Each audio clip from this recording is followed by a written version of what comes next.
All right, welcome to this explainer. As an executive coach, I see so many leaders out there who treat emotional regulation like it's just soft skills fluff. Well, today we are completely changing that mindset. We're talking about an absolutely critical software update for your daily high-stakes decision-making. As a leader, your mind is your number one asset. But listen, if you're still letting passing emotions pilot your choices during a crisis, or honestly, even just during a standard Tuesday morning meeting, you are running on an outdated operating system. So today, we're going to upgrade that system together. Think about the last time you snapped in a meeting or fired off an email you instantly regretted. Who was actually making that decision? Because under pressure, unmanaged emotions don't just cloud your judgment. They act like incredibly convincing high-pressure salespeople actively trying to force you into terrible business deals. You literally wouldn't let a panicked intern make your daily strategic calls, right? Yet, when we allow unchecked frustration or anxiety to dictate our actions, we're doing exactly that. Okay, here's our boardroom roadmap for today. We'll start with the biology of decision-making, move into escaping the rumination trap, talk about accessing objective executive wisdom, cover strategic planning for obstacles, and finally, build your personal resilience system. Let's dive right into section 1, the biology of decision-making, and how to go about controlling that chemical flood. Now, here is the hard neuroscience you absolutely need to know for your daily routine. According to research by Dr. Jill Bolt-Taylor at Harvard, the physical chemicals of any emotion naturally flush completely out of your body in exactly 90 seconds. Think about that for a second. When an emotion triggers, a chemical flood physically courses through your veins, but it dissipates in just a minute and a half, unless you actively feed it with your own thoughts. What keeps the anger or panic lingering in the boardroom isn't the initial emotion at all. It's the story you keep telling yourself that re-triggers the whole chemical response. If you can just observe that physical sensation, maybe it's tightness in your chest or heat in your face, and just breathe for 90 seconds without fighting it, the physical intensity will pass. You are no longer at the mercy of emotional weather systems. And hey, while you're weathering those 90 seconds, you might make a small misstep. Cue that dramatic movie director in your brain telling you your career is totally over. But Cornell University research proves that during these moments, you're actually just suffering from the spotlight effect. You're vastly overestimating how much the rest of the boardroom actually notices your small mistakes. Why? Well, because you are the center of your own universe. But here's the executive reality check. Everyone else is the center of their own universe too. While you're agonizing over a slightly awkward answer you gave to the board, they are already thinking about lunch or worrying if their own tie is straight. Understanding this instantly frees you from that imaginary jury in your head, so you can focus on actual daily strategy. Moving on to section 2, escaping the rumination trap. We're stopping the mental quicksand. Have you ever tried to stop thinking about a failed pitch, only to end up thinking about it way more? Yeah, that's rumination. It just goes in circles without any resolution. And fighting it, it's exactly like fighting quicksand. When that mental loop starts, do not suppress it. Instead, use the 5-3-1 technique. This is a brilliant standard operating procedure for pattern interruption. Instead of wrestling with a thought, you redirect your brain's extraordinary attention resources. First, name 5 things you can see out loud. This activates your visual cortex.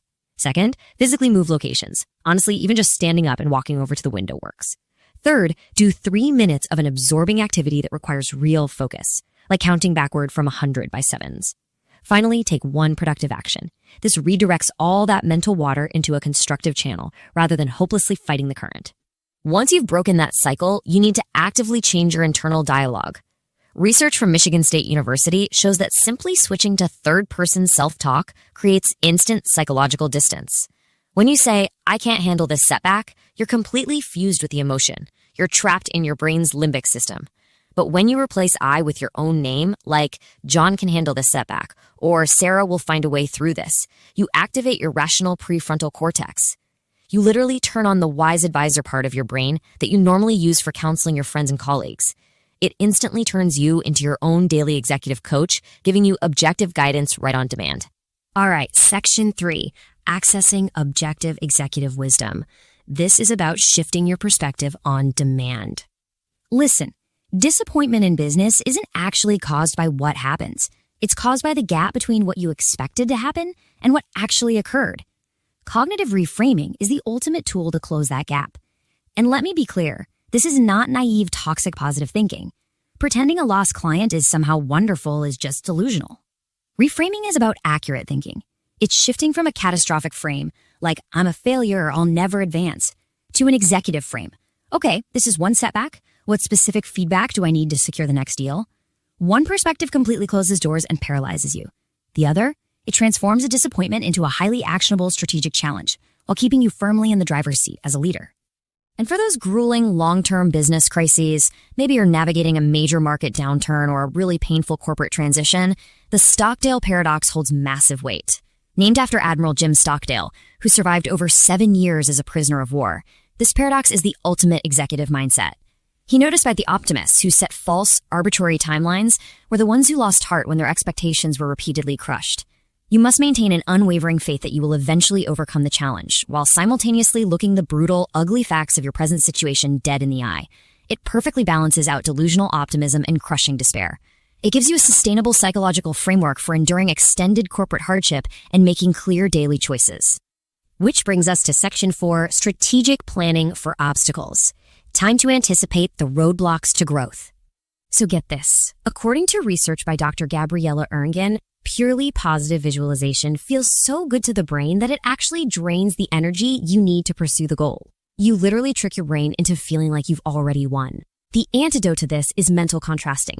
It functions as strategic planning for real-world challenges. First, you vividly imagine the desired outcome, like a highly successful merger. But you don't stop there. Second, you deliberately identify the most likely roadblocks. Third, you create highly specific if-then contingency plans. For example, if the key stakeholder pushes back on the timeline, then I will present the expedited ROI data. This harnesses the motivational power of optimism, but critically, it arms you with a map for the inevitable minefield.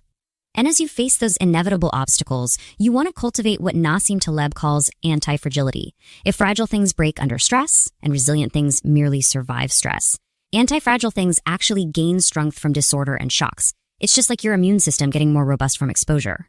Your psychological and corporate systems become stronger through calculated challenges.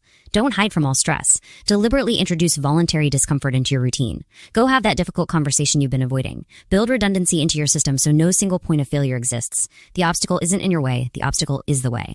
Finally, Section 5, your personal resilience system, creating standard operating procedures for the brain. I want you to build an emotional first aid kit, and I want you to do it during your calm periods. Look, when a crisis hits, your brain is basically like a hyped-up toddler. It simply cannot make reasonable decisions. You need an adult in the room. This customized corporate matrix is that adult. You map out your triggers in advance, like maybe it's anxiety before a big board meeting. Then you assign a physical action to burn off the adrenaline, a sensory element to ground you, a cognitive intervention like asking a specific objective question, and a social component to activate your parasympathetic nervous system. Having this proactive standard operating procedure completely transforms how you experience difficult emotions. You aren't blindsided anymore. You are prepared. Your comprehensive personal resilience system has to intentionally address these 4 major domains. For physiological regulation, you might practice 4-7-8 breathing every single day. For cognitive framing, you implement third-person self-talk and the Stockdale Paradox. For behavioral patterns, you lean heavily on the 90-second rule and mental contrasting. And for social connection, you rely on your established support network. By scheduling a weekly practice of these techniques during your calm periods, resilience stops being just some personality trait you hope you magically have. It becomes a daily habit, and it becomes your default operating system during boardroom challenges. Building this system is literally like installing a critical operating system update for your brain. Once it's in, it runs smoother, it processes faster, and it handles heavy loads without crashing. True resilience isn't measured by your ability to magically avoid corporate storms, but by the clarity and the strategic precision with which you lead your team right through them. The tools are all right here. So the only question left for you is, which outdated emotional subroutine are you going to overwrite today?